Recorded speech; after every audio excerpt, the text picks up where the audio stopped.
बिस्मिल्लाहिर्रहमानिर्रहीम, अस्सलाम वालेकुम। मैं हूं शाहिद सकलैन और आप देख रहे हैं मेरा यूट्यूब चैनल। आज 6 दिसंबर है, मंगल का दिन है और आज की इस वीडियो में एक बार फिर हम बात करेंगे कराची मलीर शमसी सोसाइटी में एक दरिंदे के हाथों अपनी बेटी या बीवी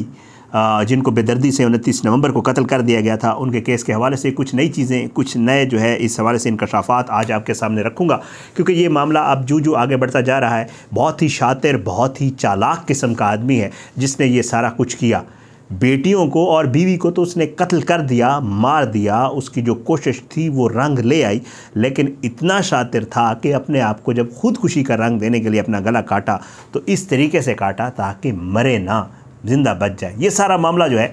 ये आपके सामने है, लेकिन हैरान कुन तौर पर जो ये तफ्तीश आगे बढ़ती जा रही है, जो मामला सामने आते जा रहे हैं, कुछ चीज़ें नई सामने आ रही हैं और उसमें कोशिश कर रहा है ये शख्स भी, इसके रिश्तेदार भी और इसके जो ज़ाहिरी बात है घर वाले भी, कि इस मामले को कुछ और रंग दे दिया जाए। ये तो ठीक है, एक मामला आपके सामने आ गया, गुर्बत थी, बेचैनी थी, इन्वेस्टर्स ने पैसे दिए हुए थे। मुझे तो ये भी ड्रामा लगता है, मुझे तो ये लगता है कुछ मामला और था और इसको कुछ और रंग देने की कोशिश की जा रही है। लेकिन बहरहाल जो सामने एक स्टोरी आ रही है, जो पुलिस को जो बयान दिया है उसने, क्योंकि पुलिस को एक स्पेसिफिक बयान देने के बाद उस शख्स ने चुप साध ली है, वो इससे आगे कुछ बोल नहीं रहा, क्योंकि उसे भी पता है कि अभी उसका गला कटा हुआ है, बोल नहीं सकता, हॉस्पिटल में मौजूद है। पुलिस उस तरीके से तफ्तीश नहीं कर पा रही जिस तरीके से पुलिस तफ्तीश करती होती है, क्योंकि उस तरीके से जब पुलिस ने तफ्तीश शुरू की तो इंशाअल्लाह एक ही दिन में 24 घंटे के अंदर अंदर अगर पुलिस ने अपने तरीके से तफ्तीश की तो इसके सारे 14 तबक भी रोशन हो जाएंगे और सारी चीज़ें बता भी देगा कि दरअसल मामला क्या था और जो कहानी इसने बनाई थी वो सच थी या झूठ थी। आज की इस वीडियो में 2-3 चीज़ें आपके सामने रखूँगा जिनको बाकायदा तौर पर डिस्कस करके सामने लाया जा रहा है और कहा जा रहा है कि शायद इस पे कोई जिन्नात का साया था, इस घर में कोई घर बाहरी था, उसके हवाले से कुछ एक वाक़या भी आपके सामने रखूँगा। और इस कत्ल को जिस तरह शर्मनाक रंग देने की कोशिश की जा रही है और फवाद के साथ किसी दूसरे शख्स की मौजूदगी कत्ल के वक्त, ये चीज़ें जो है ये बड़ी हैरानकुन है। इसके ऊपर आज की इस वीडियो में बात करेंगे। सबसे पहले जो शर्मनाक रंग देने की कोशिश की जा रही है उसकी बात करूँगा और उसके ऊपर बात इस तरह करूँगा कि बाकायदा तौर पर कहा जा रहा है कि शायद ये जो फवाद है उसके जो घर वालों के और जो दूसरे लोगों के बयानात आ रहे हैं उनमें ये चीज़ वाज़ेह तौर पर आ रही है कि शायद फवाद जो है उसको शक था, मतलब हैरत है कि एक शख्स जिसने इतनी दरिंदगी की, जिसने इतनी भयानक काम किया, जिसने ये सारा कुछ किया, उसके हवाले से कहा जा रहा है कि जी वो पहले भी शक करता था, बीवी को मारता था और ये सारे मामला जो है ये पहले से चल रहे थे। लेकिन उसके साथ साथ ये भी कहा जा रहा है कि शायद ये मामला जो है गैरत का हो सकता है, जो कि इस बात को बिल्कुल भी काबिल कबूल नहीं है। ये बात बिल्कुल भी तस्लीम नहीं की जा सकती। जब भी कोई ऐसा एक्ट होता है, जब भी कोई ऐसी दरिंदगी होती है, जब भी कोई ऐसी चीज़ होती है, तो अक्सर और बेशतर ये देखने में आया है कि लोग इसको अजीब व गरीब रंग देने की कोशिश करते हैं, जो कि बहुत ही इस फेल से भी बढ़कर घिनौना फेल है कि एक शख्स ने अपनी बीवी को, 3 बेटियों को एक तो कत्ल कर दिया और उसके मरने के बाद जब वो इस दुनिया में मौजूद नहीं है, इस तरह की बात करना मेरा ख़्याल से ये बहुत बड़ी अफसोसनाक और बहुत ही बड़ी घिनौनी हरकत है, जिसकी भी सज़ा होनी चाहिए। दूसरा मामला है फवाद के ऊपर साए के हवाले से। कुछ मेरे 1-2 व्यूवर्स ने भी मुझे लिखा था और इस हवाले से भी कुछ बातें की जा रही हैं कि ये जो घर है जिसमें फवाद वगैरह रह रहे थे किराए के ऊपर, शायद इसके ऊपर कुछ साया है या ये घर भारी है। वो इसलिए कि कहा यह जाता है, अब इसमें मेरे कराची के दोस्त, इस एरिया में रहने वाले बहुत सारे मुझे दोस्त कमेंट्स में लिखते रहते हैं, वो मुझे बता सकते हैं कि ये जो घर है, इस घर में इससे पहले भी एक ऐसा वाक़या पेश आ चुका है। बताने वाले ये बताते हैं कि इस घर में एक ख़ातून पहले, जो इनसे पहले किराएदार ख़ातून मौजूद थी, मेरे व्यूअर्स में से भी कुछ लोगों ने लिखा था कि इस घर में पहले भी एक किराएदार ख़ातून ने डिप्रेशन का शिकार होकर या कुछ चीज़ों के ज़ेर असर आकर ख़ुदकुशी की थी। इस घर में होने वाला ये पहला नहीं, ये दूसरा वाक़या है और इस घर के ऊपर कहा यह जाता है, लोग ये कह रहे हैं कि शायद किसी साए की, या ये घर भारी है, या जैसे लोगों का एक अपना एक सोच होती है उसके मुताबिक लोग कह रहे हैं कि शायद ऐसी कोई चीज़ है। और जो फवाद के रिलेटिव्स हैं उनकी तरफ से भी ज़ाहिरी बात है इस तरह की बातें की जा रही है। अब इसमें किस हद तक हकीकत है, ज़ाहिरी बात है,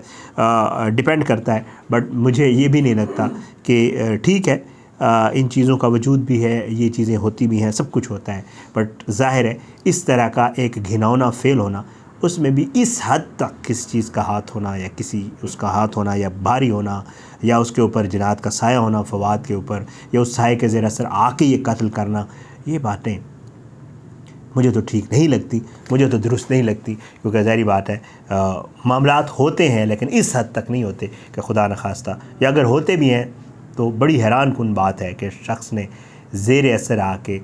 इतना बड़ा घिनौना फ़ेल किया। इन चीज़ों के ज़ेर असर आके ये एक आस्पेक्ट है जिसके ऊपर बात की जा रही है कि शायद ये वाला मामला भी हो सकता है। अब इसको अल्लाह ताला बेहतर जानता है कि वहाँ के जो मैं आपको जैसे पहले कह चुका हूँ कि कराची में रहने वाले मेरे दोस्त भी बता सकते हैं,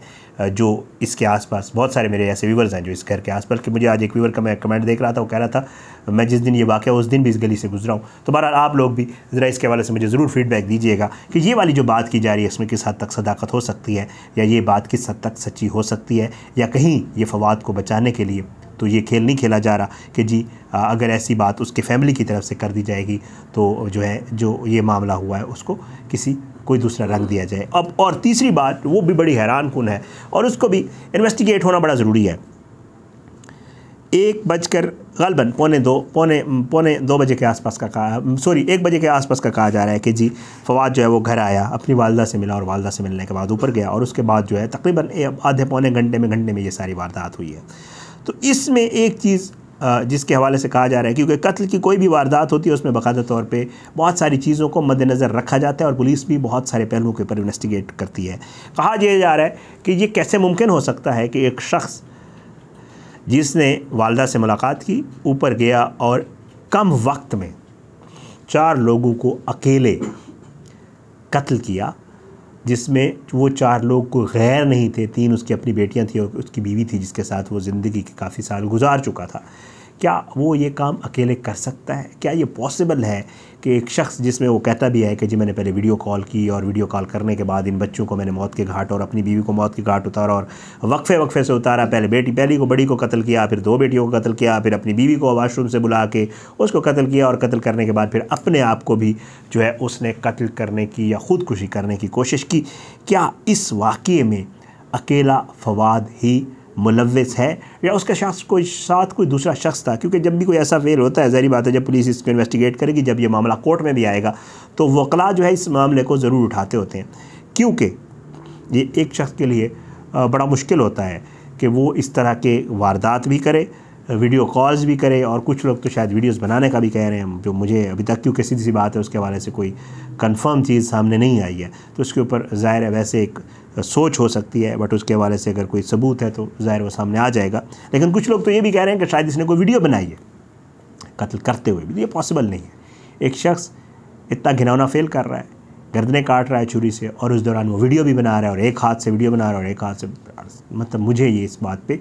मुझे पॉसिबल नहीं लग रहा। तो बहरहाल ये कुछ नई चीज़ें जो इस केस के हवाले से सामने आई हैं, पुलिस इसके ऊपर तफ्तीश कर रही है। लेकिन हैरान कुन तौर पे ज़ाहिर बात है, जैसे मैं आपको पहले बता चुका हूँ कि पुलिस जो है वो वाला तरीका तफ्तीश अभी तक अपना नहीं पा रही, और उसकी वही मेडिकल रीज़न्स हैं। ज़ाहिर है वो अभी अस्पताल में है, गला उसने काटा था, बोल वो पा नहीं रहा, नहीं बोल पा रहा या खुद बोलना नहीं चाहता। अभी पुलिस जो उससे सवालात करती है उसके ऊपर वो जवाब नहीं दे पा रहा, और साथ साथ जो उसके रिश्तेदारों के, उसके साले के, उसके घर वालों के, उनके जो बयानात आ रहे हैं, जो जिस तरह वो एक्ट कर रहे हैं, चाहे वो बच्ची के घर वाले हो या घर वाले इसके घर वाले हो, तो वो जो है खातून यानी जिसके जो इसकी वाइफ थी उसके घर वाले, तो वो बड़ा जो है वो हैरान कुन उनका रवैया भी सामने आ रहा है। हालांकि उनकी बेटी के साथ और उनकी नवासियों के साथ बहुत बड़ा जुल्म हुआ है। ये सारे मामलात हैं क्या, इंशाअल्लाह आने वाले दिनों में मज़ीद इसके हवाले से चीज़ें जो है वो खुलकर सामने आएंगी और मज़ीद इन्वेस्टिगेशन जो है वो आगे इसको लेकर चला जाएगा, तो मेरे ख़्याल से मज़ीद भी चीज़ें कुछ क्लियर हो जाएंगी। बहरहाल ये 3 नए एस्पेक्ट जिनके हवाले से एक और वीडियो में इसके ऊपर इंशाअल्लाह बनाऊंगा आज या कल इंशाअल्लाह, और कुछ चीज़ें और भी मज़ीद भी सामने आई हैं वो आपकी खिदमत में ज़रूर रखेंगे। बस अपनी दुआ में याद रखा करें, अल्लाह पाकिस्तान का भी नासिर हो, इसके ख़िलाफ़ साजिशें करने वालों को नस्ल नाबूद करे, ज़ालिमों को इबरत का निशान बनाए, मज़लूमों को इंसाफ मिले, और अल्लाह सब की बेटियों के जो है नसीब अच्छे करे। क्योंकि बेटियां जो है ज़ाहिर है जब वो किसी दूसरे घर चली जाती हैं तो फिर उनके लिए दुआ की जा सकती है। लेकिन मैं ये समझता हूँ, मैं ये कहता हूँ, हर केस में जैसा जब कोई ऐसा केस सामने आता है तो मेरे ख़्याल से वालिदैन को चाहे वो दूसरे घर बेटी को भेज भी देते हैं तो पहले से ज़्यादा अपनी बेटी का ख्याल रखना चाहिए, क्योंकि अपने घर में तो बंदा ज़ाहिर बात है ख्याल रखे, दूसरे के घर में कोई पता नहीं होता उस बेचारी के साथ क्या बीत रही है। और बहुत सारे ऐसे केसेस हमारे सामने आते हैं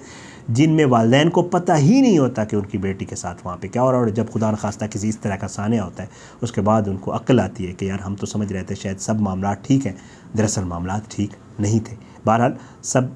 बेटियों के लिए अच्छे नसीब की दुआ, और सब बेटियों वालों के लिए ये बात भी कि अपनी बेटियों का बहुत ज़्यादा ख्याल रखें और उनका कम से कम पता ज़रूर रखा करें कि उनके साथ वहाँ पे क्या बीत रही है। अल्लाह सबको हिदायत दे, अल्लाह सबके लिए आसानियाँ करे। मुझे अपनी दुआ में याद रखा करें। अगली वीडियो तक के लिए इजाज़त दें। पाकिस्तान जिंदाबाद। अल्लाह हाफ़िज़।